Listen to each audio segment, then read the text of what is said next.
Hello my friends and welcome back. We have a great episode today, which is how to install your kitchen drawer pulls with the Kreg Jig.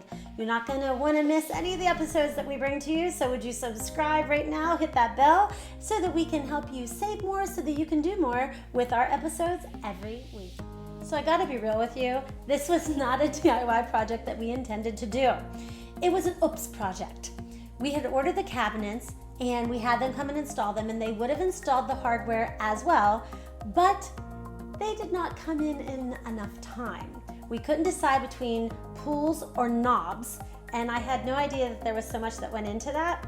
And so when I went to the hardware store, the big box store, they were twice as expensive as what they were online. So that's something that you want to keep in kind of the back of your mind, that if you only have a couple, maybe that is not, since we're budget friendly, that's not a big deal to you. But we had 38 to install, and that was something that I just thought, you know what, I can save some money on this. So I ordered them online, not enough time for somebody else to install them. Enter in the Kreg Cabinet Jig. I am so glad we found this product. It helped with the system that we put in place. We found out several tricks that we want to pass on to you. So if you just keep watching, we have about 5 minutes to share with you everything that we learned, and I hope that it'll help you if you do this DIY project. For step one, you want to gather your tools. So you'll need a tape measure in order to be able to place where the jig is going to go. You need a drill. You can go with a cordless drill. We like Dewalt. We went with some thread lock, which help with the screws at the end. And of course, the star of the show, the Kreg Cabinet Hardware Jig. You definitely want to go and buy this. It's worth the investment. Step two is going to be different for every person. But what we did was we determined, based off of our cabinet, how far we wanted, we just eyeballed it, how far we wanted the drawer pull to be up, and then we measured in. So we'll show you how we did that. But for you, your cabinet might be thicker, you might want yours higher. It's going to be different for everyone, but you need to determine that for step two. From here to here. Yep, we want to split that in the middle, so we need to be at 1.125 1.125. I've set with my square an 1.125 exactly to match the 1.125 that we had where we want to have the center line. Up here, I mark this way, mark this way. Get a perfect crosshairs every time. Andy and I are going to tag team the explanations, but I had to pause there to tell you that we only did the crosshairs on the first one, and we'll explain that in this video coming up, because the jig actually covers it up, so you have to end up making a mark over here. But we did it for the first one in order to see if we liked how it lined up, and if not, then you can erase that and go higher, lower, over to the right, whatever it is. But that first one, you do want to do the crosshairs to make sure that you see it before you drill the rest of your drawer pulls. The crosshairs is gone. Okay. So what I did is there's a mark at the 3-inch. There's a mark over here. Okay? Okay.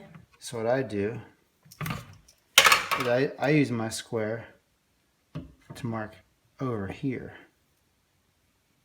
Just a little line. That's all you need. Then when you bring your jig over, line up this 3 with that mark with my new mark, and I'm exactly in the right spot to drill. You loosen it, right? Slide it to whatever notch position. How do you know what notch position? By bringing this over. Okay, and then sliding it over. But yeah, you see how it doesn't slide? You have to pick it up and get it into the right notch. Yep. And then tighten it. There's a scale on the both edges to show where you want to be. So if you want to be 1.125, you put the arrow with the 1.125 mark. What I like about this tool is that a lot of times you'll see you need two different tools in order to do how far in you're going to drill and then how far apart your drill pull is. And that's what's really cool about this, is that this mechanism tells you how wide your drill pull is going to be, and then this fits on the edge of your cabinet, and you can set it once and then you know how far in to do your drills. So it's nice. It's 2 for 1. Step 6 is a low-tech tip that is going to be pretty helpful for you, I think. Andy put a piece of black electrical tape around the drill bit so that when he pushed it into the hole, he wasn't jamming it in and then possibly hitting the edge of a cabinet or shelf or wherever it happens to be for you. So it's a low-tech tip. And the second thing is he used a clamp to put on the Kreg tool. So, you know, I don't have this anymore at the right shape, but he put it right here and he clamped it on so that he had a free hand to be able to hold it. So those are 2 tips for you for step 6.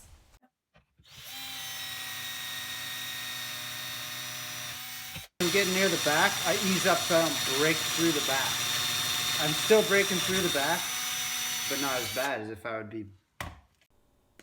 I cannot begin to tell you how excited I was by the time we got to the part where I got to screw in the drill pulls.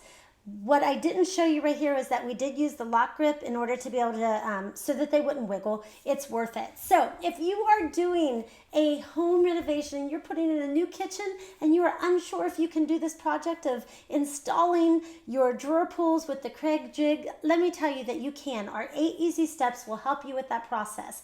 One thing that we did want to remind you is that no matter if you're doing horizontal or vertical pulls, the jig works the same, you just have to switch it over. So we did have to do, I don't know, maybe 8 different ones that were horizontal, but as you can see, we were able to do all 38 of them in our kitchen in, I don't know, an hour or 2. It didn't take that long. So we hope that you are just encouraged that you can do this if you have an oops moment as well. But if you are you can do this. I'm not even going to go any further. You can do this. So would you please do me a couple favors? 1, if you enjoyed this, would you please like it? And 2, if you know somebody who is doing a kitchen renovation and they are trying to save some money, would you pass on this? Would you forward it, share it, whatever you do? We would love to help as many people as we can with their DIY home improvement projects. And don't forget, in the description below, we have 2 courses that we offer. The first one is how to design a custom acrylic calendar, and the second one is the concrete countertops that you saw that were underneath those drawer pulls and kitchens. So if you're looking for something to help you get through that project, we'd love to help you along the way. Make sure you come back, subscribe, and we'll talk to you soon.